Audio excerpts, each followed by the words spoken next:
Hey there, staffing people. How are you? I'm Diane Prince, and in this video, we're going to talk about how to stand out in tech staffing in an industry that's really saturated. However, how saturated is it, and is there any opportunity? The answer is yes. Okay, so even after there was a huge boom, 2021, there was a giant boom. We were super in demand. It was even hard for recruiters to keep up with demand. If that sounds like complete heaven to you, don't worry. Things go like this in staffing. Okay, so and when the industry is in a trough, when the industry is soft, please remember that it doesn't mean that there's not opportunity. It's still a multi-billion-dollar opportunity.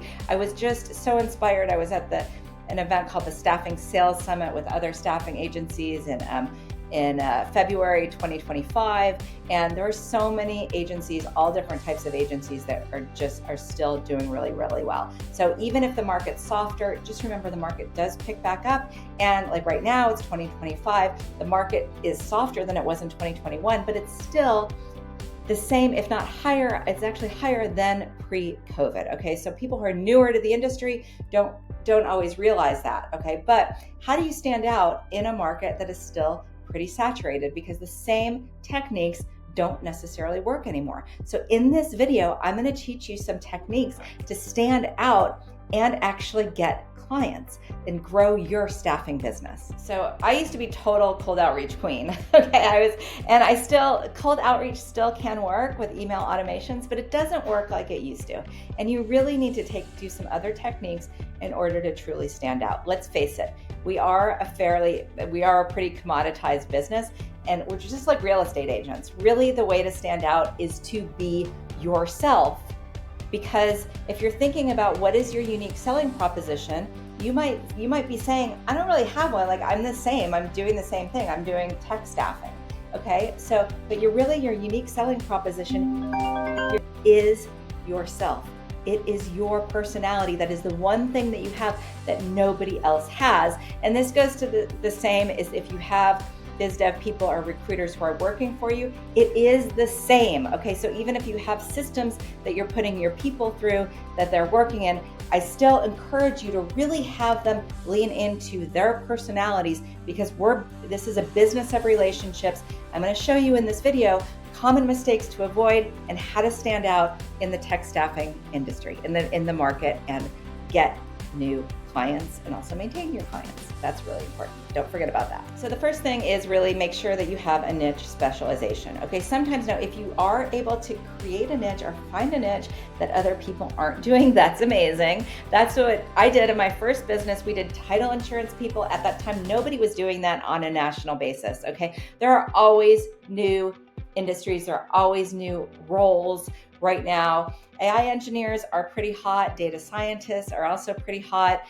But you need to figure out what your niche is, what your unique sweet spot is going to be. And there's a link in the notes for my 9-step guide on finding your niche. So I recommend, if you're questioning at all if your niche is the right niche to be in, or if you're looking to find a niche, I highly recommend that you use that resource and take those steps. But cold outreach, just simple cold outreach, doesn't work the way it used to. Okay, I'm not opposed to automation. I like automation, but automation works when you're automating things that you already know that works. Okay, and marketing is incredibly important. It's even more important now than it's ever been. And so we're going to talk about how to become a content leader, and also how to position yourself with your own personal branding. Okay, so this is really important.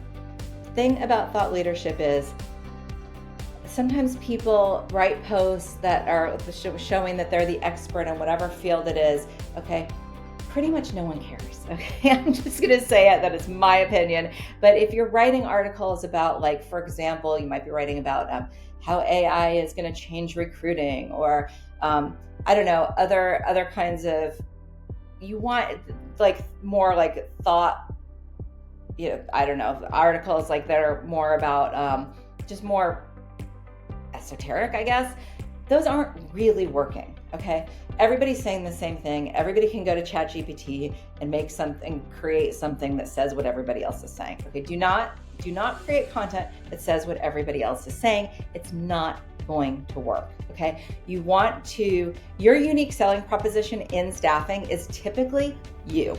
Okay, it's just like a real estate agent. They're all doing the same thing, but some people do it better than others, and it's all about relationships. Okay, so unless you're willing to say something completely out there, completely left field, thought leadership is probably not going to work now the way that it maybe it used to work.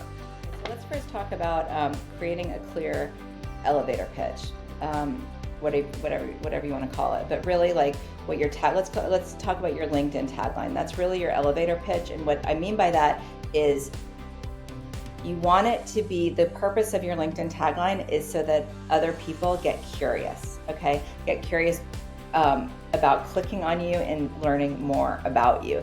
And your LinkedIn tagline is really important real estate, because if you're commenting, like when you're commenting and engaging on other people's posts, look and notice what other people see. And you can see when you're looking at other people's comments, other people's posts, you can see what you actually see, that part is incredibly important real estate. So you really want to make sure that it says exactly what you do. So for me, I mean, I have a compelling one. My compelling tagline is that I had a $28 million exit. Okay, I realize that's not fair because that is super compelling, but if you're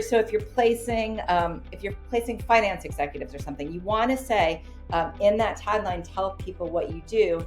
Don't be mysterious, okay? Because if people are confused and your tagline is not compelling, they're not necessarily going to click on you. Like some common mistakes I see are like talent acquisition specialist or something like that. It really doesn't say much. So you really want to say what you do.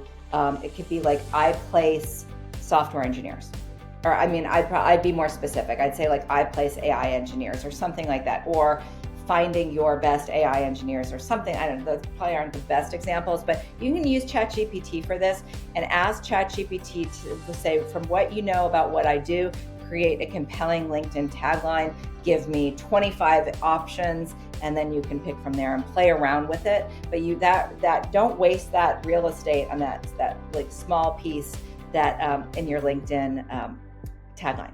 So like one example could be, we help Series A startups build elite engineering teams. I probably wouldn't say elite. I'd probably say helping Series A startups build engineering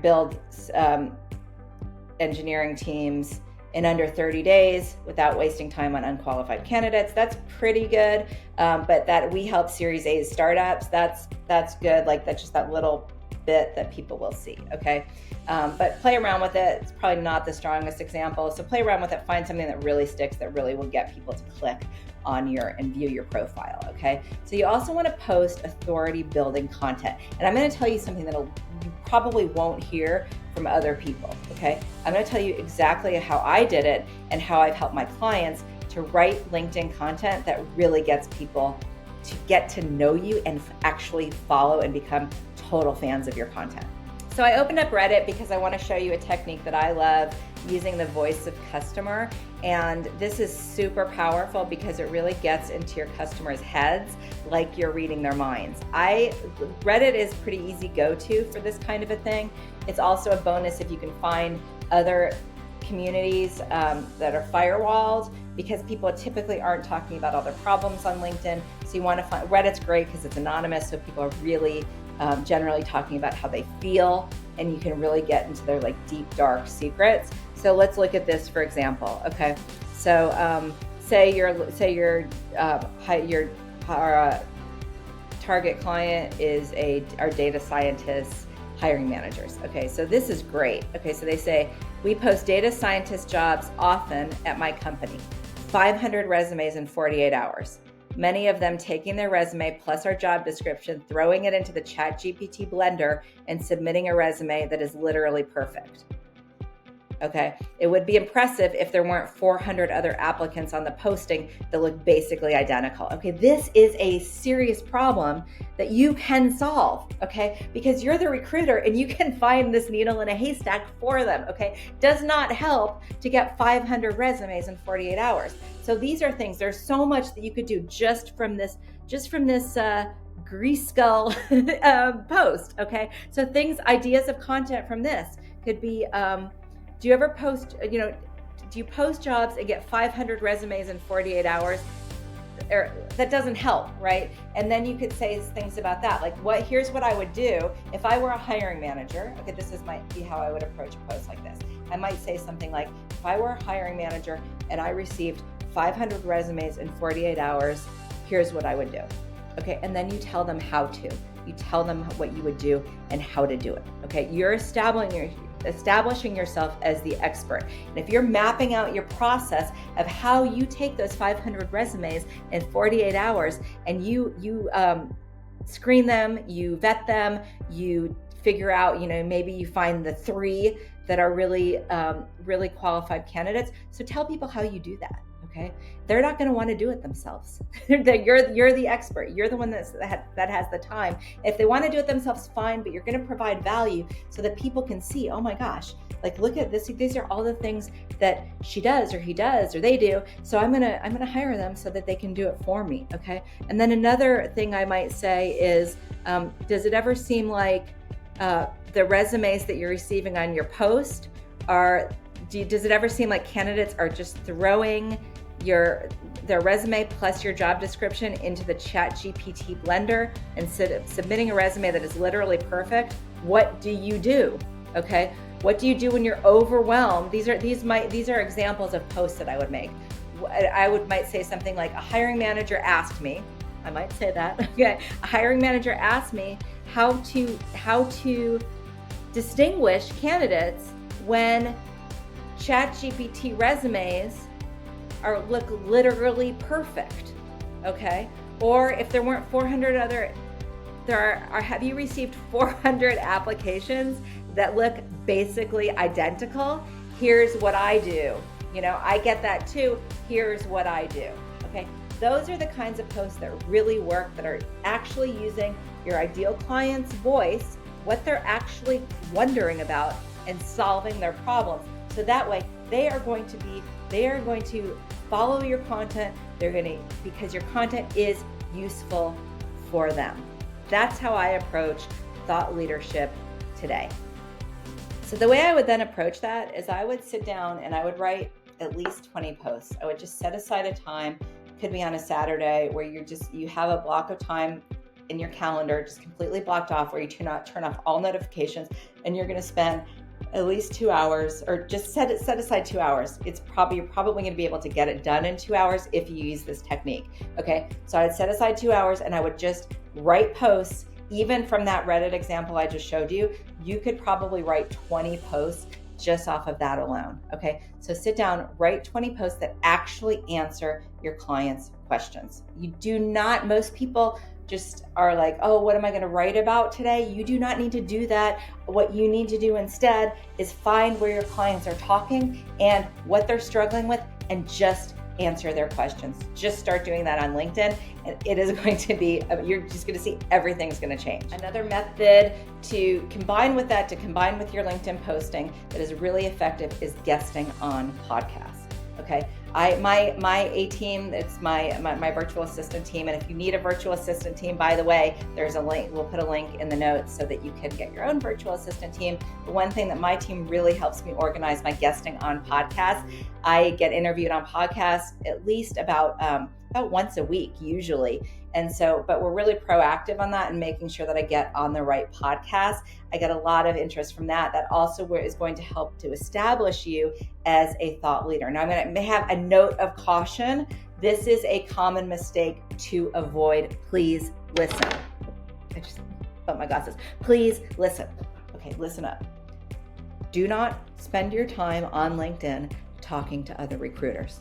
Okay, unless you are a coach, or unless you are a coach of recruiting and staffing agencies, or unless you are staffing for recruiters, Do not talk to other recruiters, okay? And also, I highly recommend that you've got to really focus your efforts either on candidates or clients. We're talking about biz dev here, so I'm going to be talking about how to focus your efforts on talking to clients, okay? I see so many recruiters who have tens of thousands of followers and they're not getting any business from their LinkedIn because their followers are not buyers.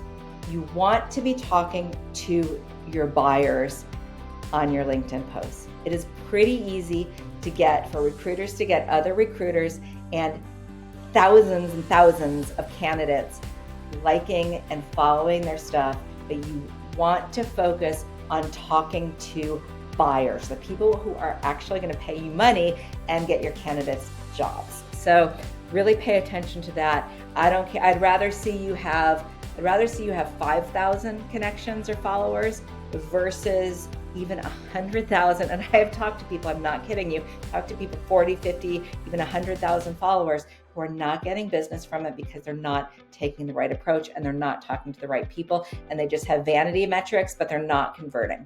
And the same goes for podcasts. You want to hone in on the right podcast for your audience, okay? The way that I did it is I hired someone on Fiverr this is how I started. I hired someone on Fiverr and I gave them really, really detailed criteria of the podcast that I wanted to be on, who the audience was. And that's how we started. But now because of my content strategy on LinkedIn, I get invited to podcasts. I also get about 5 minimum leads a day on LinkedIn based on these strategies alone. Okay, we also want to talk quickly about SEO. You want to really optimize your website and content marketing for SEO. That's a long-term client attraction strategy. Even doing blogs can really help because that's going to bring people to your website, which is, of course, the name of the game is getting incoming leads. So make your blog posts similar to the content. You can even start with the LinkedIn strategy, see what's getting the most attention. And then I would recommend hiring an SEO specialist because it can be kind of complicated. And then also who's guiding you through. For me, my A team helps me with this. So like, for example, this video, I have a run sheet. So my team creates for every Monday, and Monday's my favorite day because all I have to do is make videos. And my team has a whole, I wake up on Mondays and when I check into my computer, I have a run sheet. This is what you need to do. These are the keywords you want to talk about. This is your strategy for today. This is what you need to do today. So you can do this by yourself, or you can get a team to help you if you want help. Again, it's in the chat. And if I haven't said before, make sure to subscribe and make sure to watch all the way to the end because I'm going to share some tools with you that you can use to get the strategy going. Lead magnets are another way that you can keep in touch with people. An example of a lead magnet could be, if we use the example that we talked about before, one lead magnet could be how to discern. It could be 5 ways to discern ChatGPT generated resumes versus, how to know. It could be 5 ways to know if your candidate is the real deal versus just a ChatGPT bot or something like that. That might be really helpful to hiring managers. So that's another strategy that for me, I use my virtual team in the Philippines to put that all together for me. So if you need help with that, let me know because there's a lot of detailed work involved in it. But lead magnets, which mean a piece of an asset, a piece of really helpful. So for example, my nine steps to choosing your niche, which you can download in the chat, or not in the chat, but you can download in the description. So something like that is really valuable, right? Because you're probably going to look at my 9 steps to choose your niche because I know that's something that you need. And it can be also used to analyze your niche, okay? So you can do that too. Just be creative and answer. Just always think about, how am I going to answer my ideal client's questions? Okay, it's not what brilliant thing am I going to say about data scientists?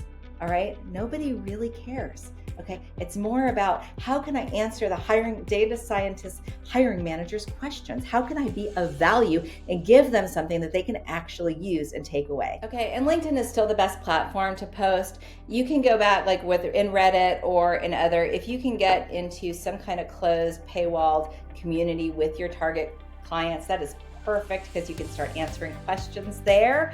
And then you can also take those questions and use them for posts, as to use them for ideas for your posts on LinkedIn. So you want to post, set aside time. I'll usually be like, okay, these 2 hours are going to be dedicated to creating my content, to creating 20 LinkedIn posts. You can start with that, and then it's really going to snowball from there, because people are going to start asking you questions.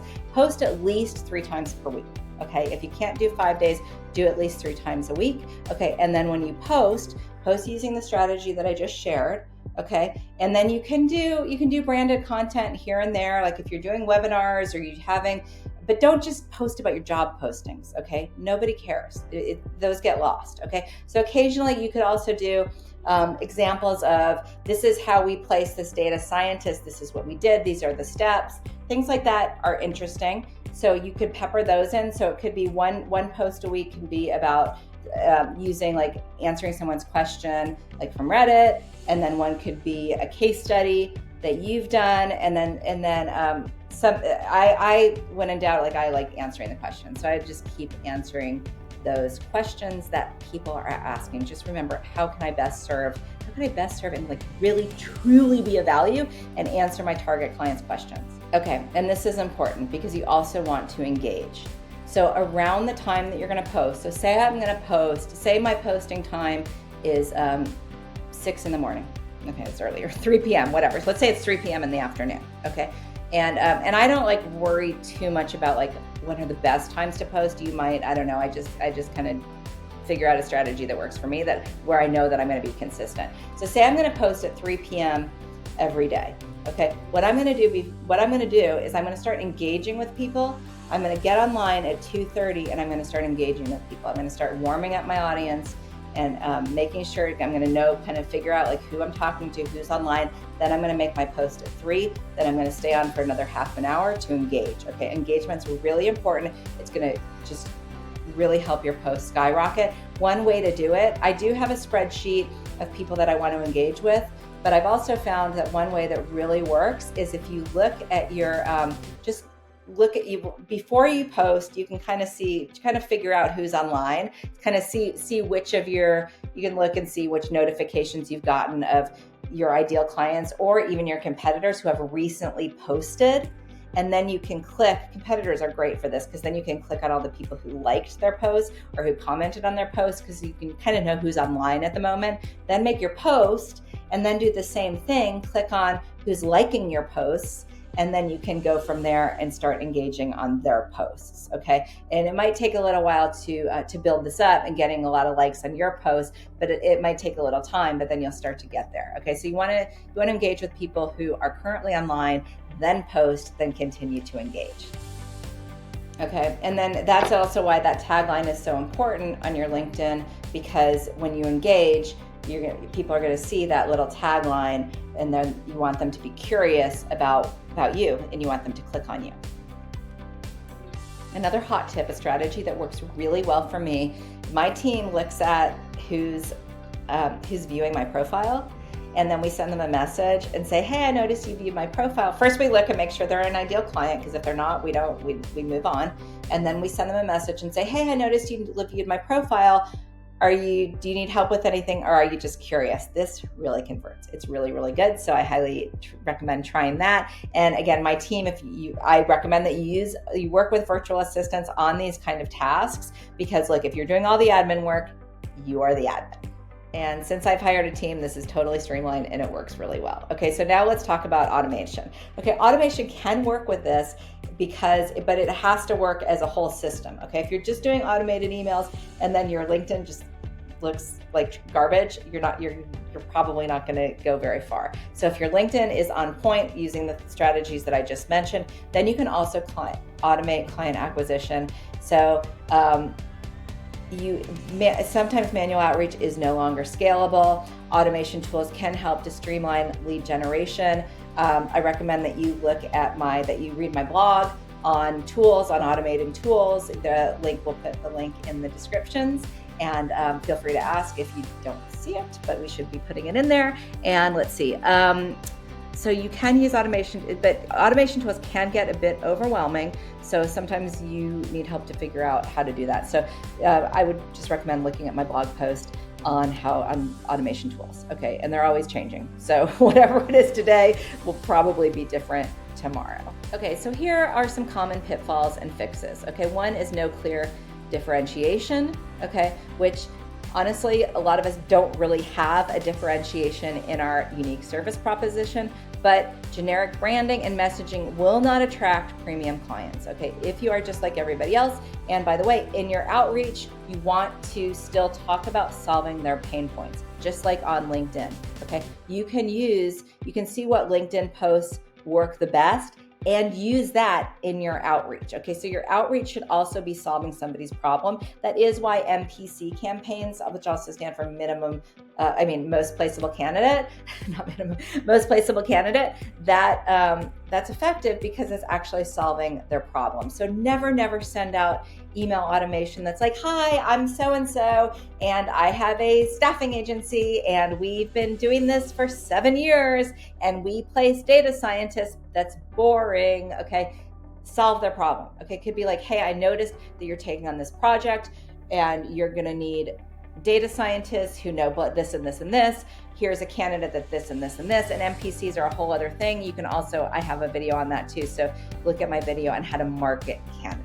Okay, so but that's one common pitfall. It's just no clear differentiation, saying the same thing that everybody else says, just saying, hey, I place blah, blah, blah, and would you like to talk? That doesn't really work anymore. Another mistake is ignoring content marketing in general and just relying on cold outreach, because people want to know you. People want to know who you are. The idea is to let people know you so that once they're on a call with you, they feel already almost pre-sold, like they already have a relationship with you. So don't over-rely, don't ignore content marketing, don't over-rely on cold outreach, and remember that your biggest differentiator is your own personality, okay? So you might want to use my tone of voice exercise, which also helps you to talk. You want to talk in your own voice.